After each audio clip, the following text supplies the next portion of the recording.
Hey, everybody. I hope you guys are out there having an amazing week. I am pumped about today's show and my guests for today. We just have a really important conversation, and I think this guy, he's just such a good guy. And over the last year of getting to know him and what his mission is and what he stands for, he is perfect for our community. You guys know on this show that we are oftentimes talking about mental strategies to help us remain mentally fit in any situation in life. And I'm going to introduce Coach Kwame Dixon to our community because being a coach is not an easy job. Being a coach is not an easy job. They're tasked with balancing the performance of a team, but they're also tasked with developing well-rounded, kind-hearted, and confident human beings. And so that job is twofold, and it's not just about sport. It's about life beyond sport. And this is someone who really gets that, who embodies that, and wants to provide his players and the people that he touches an opportunity to be the best version of themselves on and off the field. So let me introduce to my community, we have Coach Kwame Dixon. He is a 1987 graduate of the University of Pittsburgh, where he played football and earned a bachelor's degree in business administration. Coach Dixon has been an educator and coach for the past 31 years. In addition to being the owner of the Parisi Speed School in Apex for the past 5 years, he currently serves as an offensive coordinator and quarterback coach at Holly Springs. Coach Dixon, welcome to the Mental Fitness Matters show, my friend. It's so good to have you. Thank you for your time. How are you? I'm good. Thanks for having us. Absolutely. So tell the community a little bit about yourself. I gave you a short little bio here, but tell us a little bit about kind of who you are as an entrepreneur and coach. What's been your journey and path to where you are right now? Well, athletics was always the most important thing to me growing up, even when my parents said I needed certain grades to participate. I chose the least level of resistance to achieve those goals.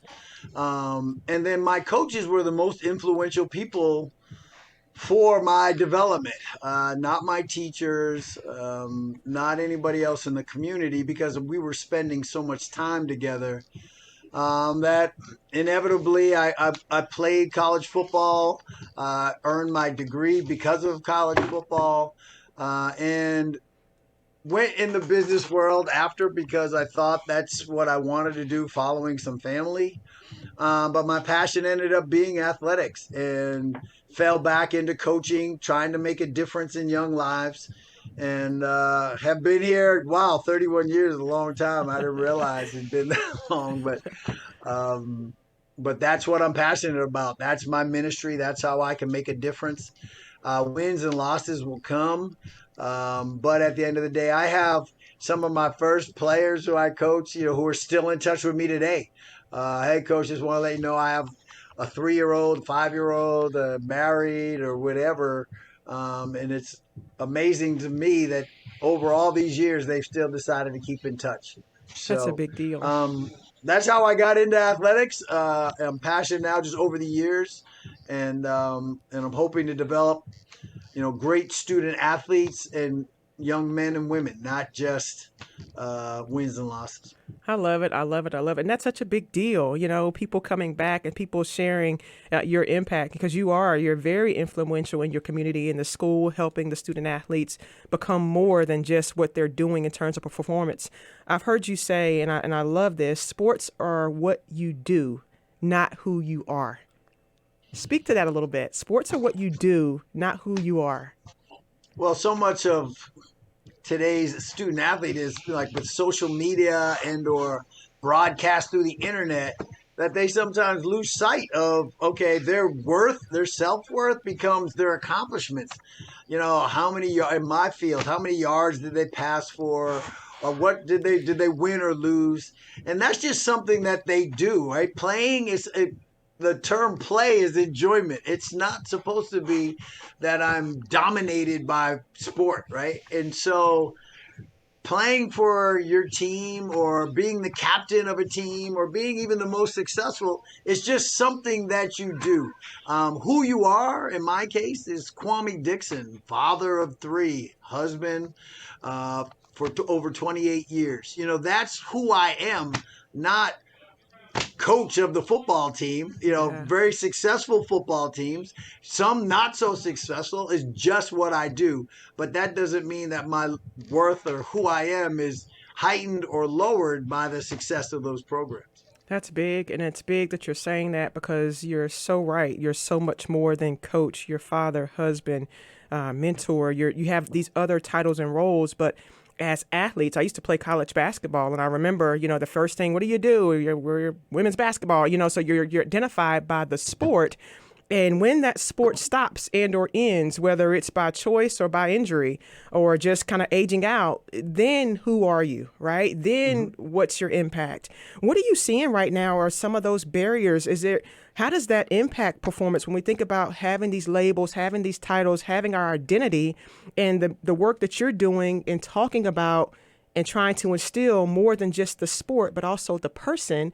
Is that a challenge that you see? Are you faced with that challenge daily, or how does that work in the spaces that you hold? Well, it's very challenging for a few reasons. One, the biggest reason is the time, right? So we only, as a coach only, I'm not in the school anymore. You only have 2 hours a day with student athletes, right? And that's not even 7 days a week. That's 5 days and maybe 2 hours or an hour on Saturday watching film in season.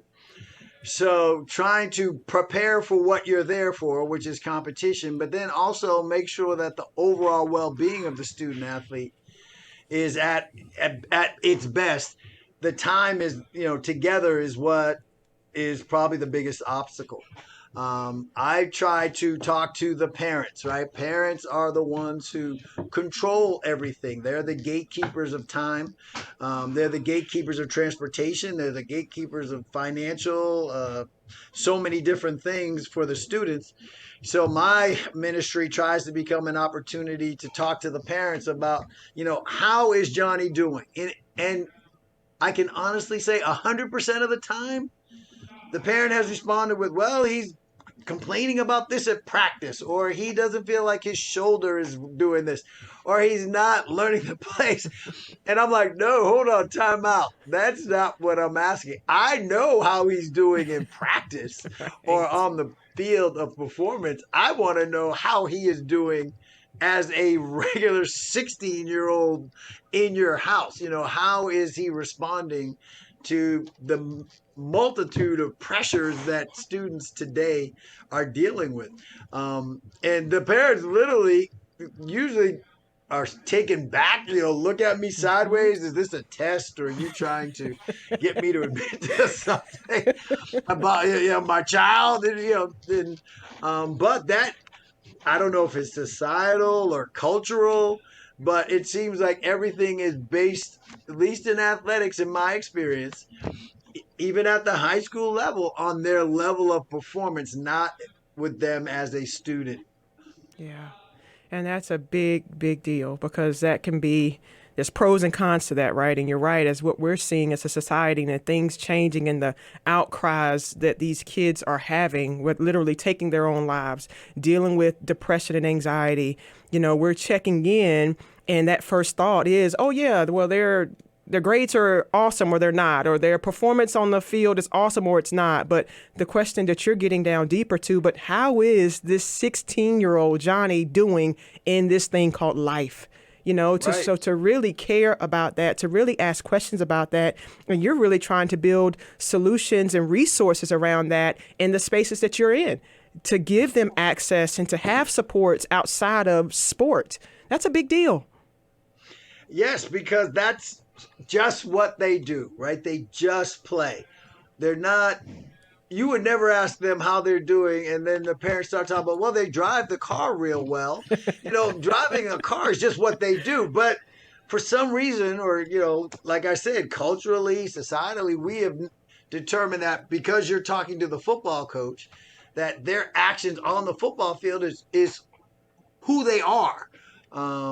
And it's not, because there's so many detriments of it. As a former athlete myself, and as you know, it's up and down. One day you can be the greatest, and tomorrow you can be an idiot. I don't Yep. know how many parents have told me how great I am one week and how they don't know how I got the job the next. And I'm like, did I lose some intellectual abilities from last Friday to this Friday?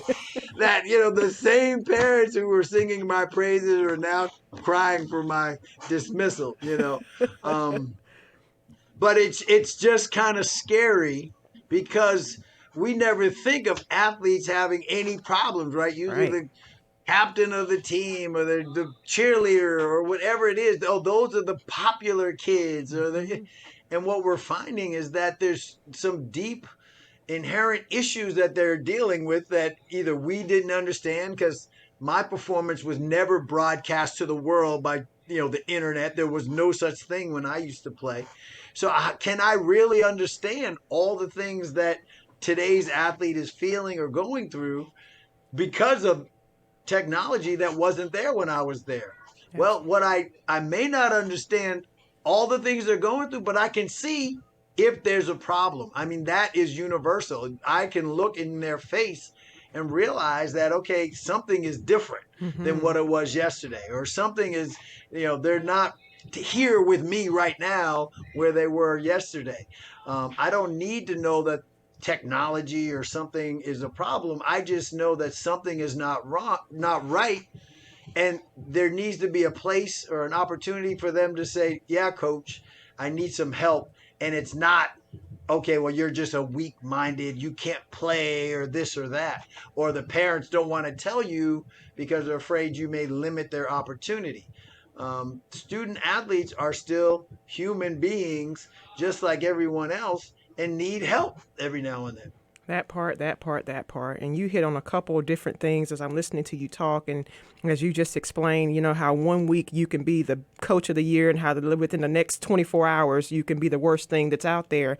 And thinking about that in terms of the maturity, and you're an adult, you're a grown man, so brain is fully developed. And when we think about our youth, their brain's still developing, so they're getting all this attention, whether it's literally from at home or community, or now on this bigger, larger platform, the world is watching, so being able to handle, I'm rah, rah, rah, getting praised for this, to now everybody's not praising you for something, that is a big blow, And so when we think about the social connection, the performance side of things, that mental health, that mental fitness, it is up and down day to day.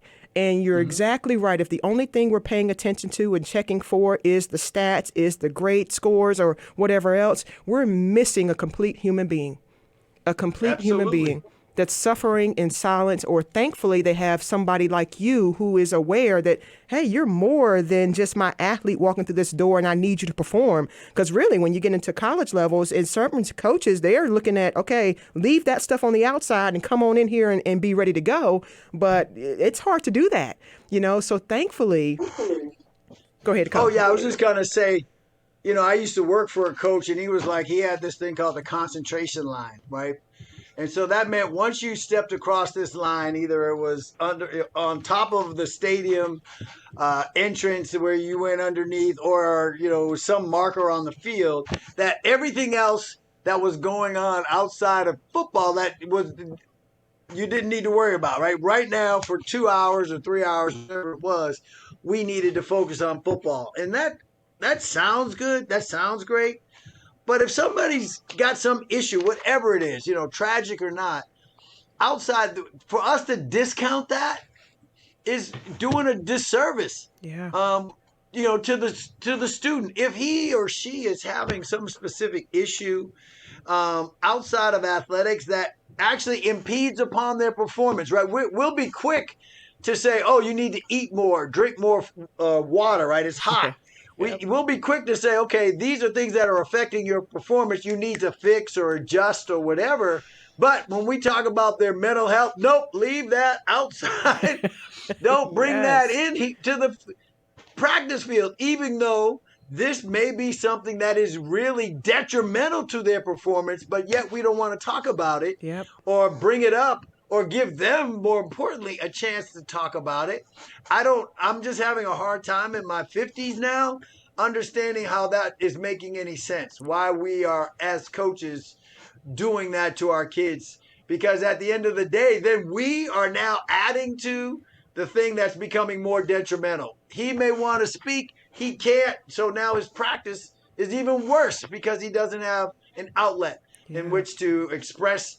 And it doesn't always have to be something bad, but just whatever's going on outside of his field to know, guess what? You may not complete this pass, and this is something that I do. You may not complete this pass, but that is not going to change the fact that I love you as a person. You and my quarterbacks, your performance will determine whether you play or not, but that does not determine whether or not I will care for you and give you the best of my ability every day. That is something I say often, and it is not about me being soft or the kids not being mentally tough. But at the very minimum, I want them to know that I want them as a person to be the best they can be. That's big. That's big. And to come from a coach and somebody who's there and who really cares, for them to have that and know that security that they have with you could be life-saving. Not only life-changing, but life-saving.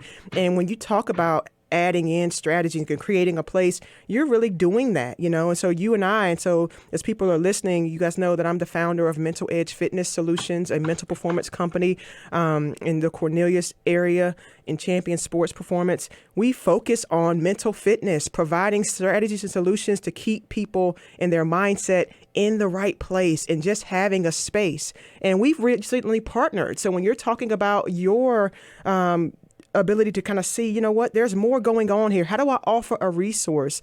What was your thought process partnering with us in terms of Mental Edge and being able to kind of be a support for you and the people that you're serving? Well, it just kind of went back to, all right, let's just break down the athlete, all right? The first thing that they have to do before they run or jump or twist or turn or catch or throw, whatever, is they have to have a thought to do those things, right? We have a saying we used to say when it was on the dog days of summer, like the body doesn't control the mind controls the body. So if you think you're not going to catch the ball, you're not going to catch the ball. Yeah. If you think it's too hot to practice, you're not going to practice well. And instead of it just being words to motivate athletes specifically for the hot weather, I just started thinking, okay, well, let's take that a step further. If that's the case, that in my chosen profession, I'm teaching athletes to run and jump faster and be stronger and quicker and more aggressive and all these things that, all right, well, before they even do that, if the brain doesn't tell them to perform, then it doesn't matter how strong or how quick or how fast they could be. So how can if I can improve the muscles and ligaments and tendons to physically be a better athlete, is there a way for me to mentally help athletes become better athletes initially, right? Yeah.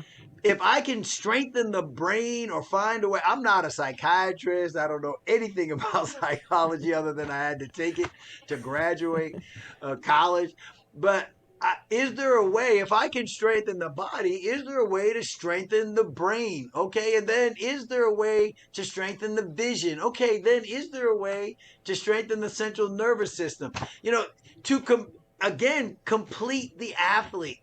Yeah. And then in our case, do we then create better students, better men, better women, because they are mentally tougher to handle things that are non-athletic, girlfriend, boyfriend, family, academic success or failures. Are they now better to handle, them becoming a better husband or a better friend because mentally they're able to handle the things that they no longer control? That's the toughest thing. If we can't control what happens to our life, what we can get better at is handling how we respond to those things. And athletically, we talk about, change of direction, hand-eye contact. But as athlete mentally, it's can we handle or teach them to handle the stresses of life, yes, as well as athletics in a much better or more confident way than they have been, as you said, in their developing brain. If that's the case, then let's give them a chance to be better at it versus just doing it. Yeah. And you're setting the bar. I mean, you really are setting the tone in the space that I hold in the mental performance, mental fitness space, combining mind and body and those approaches, going inside of a gym and being able to connect with somebody like yourself that gets it from the entire perspective, what you do on a daily basis, but seeing the need that we're dealing with a whole person, a whole human. They need more than just one thing. And how do we create a space where they can get those needs met? And it's not something that, like you're saying, has to be tragic. It's just a resource, an outlet to say, hey, I'm training myself to be faster, to catch better, to be more equipped. But life is happening. What type of transferable skills am I learning along the way that's going to help me deal with a situation that has a setback? Maybe I have a loss in my family. Maybe I don't get the position or the job. Then what? Right. And I don't know when it became that it had to be all or nothing. Like you had to fully focus on the physical part of athletics in order for you to be a good athlete. Like if you are, we're only using, science to say 10, 20% of our brain, right? Yeah. So if I'm able to use 30% of my brain, how is that going to hurt me athletically, right? If I'm able to enhance my mental performance to 40% of my brain, how is that hurting me athletically? But somehow, some way we're like, no, don't focus on anything other than the physical. If you only have 2 hours to train, you need to be lifting for an hour, stretching for a half hour, and running for the other half hour. Why is it not, okay, we need to enhance the brain, which controls everything. Everything. It controls my eyelashes down to my toes. So why would I not be trying to enhance the one thing that will enhance everything? I love it. And right. And the one analogy I guess I can bring is when I was growing up where everybody had to squat. The mother of all lifting, right? You had to squat. Oh. You incorporated all these different things. But guess what? Even the squat doesn't control 100% of your body, right? Yes. If we're going to try to do one thing that enhances everything, then it should be the brain, not the squat, for example. Love that analogy. I love that analogy. It's so true, because that is, when you think about the brain, it's the engine that's taking on a lot of that load. And so if we can kind of condition and exercise that, get into a place where it starts to be a little stronger, it can handle some of the other things that come along with that. Kwame, what would you say to whether it's parents listening, other coaches listening, other entrepreneurs listening? What would be some of that advice as you're kind of talking through, and you've already dropped several nuggets, but we know that a lot of kids think they're going pro, right? But we also know the reality that you're probably not. And so what would you say to somebody who's like, well, I think I can look into doing a mind-body approach, or this may be your speed school may be a fit for me. What advice would you give somebody thinking about adding in some additional supports for their student? I would say, kind of in my process, step back and just say, what is in the best interest of my students, right? First, not what's in the best interest of my bottom line, not what will make me very comfortable or the field that I've been, growing up in. What will give my student athletes the best chance for success?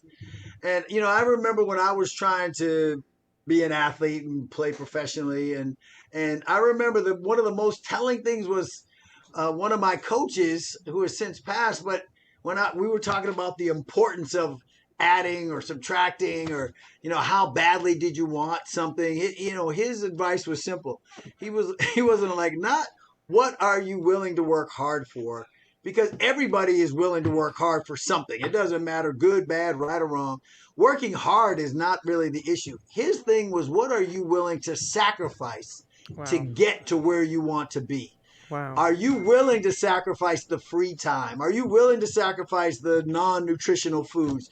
Are you willing to sacrifice being popular in order to get where you want to be? And for me, that's kind of where I lost sight of that, recently. Or until recently, and now I understand.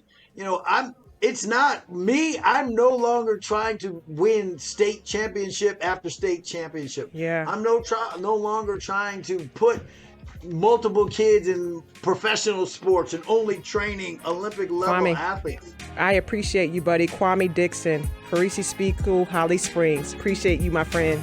Thank you. Thank you for joining us today on Mental Fitness Matters. Tune in every Thursday at 8:30 a.m. to 9 a.m. for more tips, tools, strategies, and solutions that will help you reach your peak mental fitness. My name is Tracy Austin, and you've been listening to Mental Fitness Matters.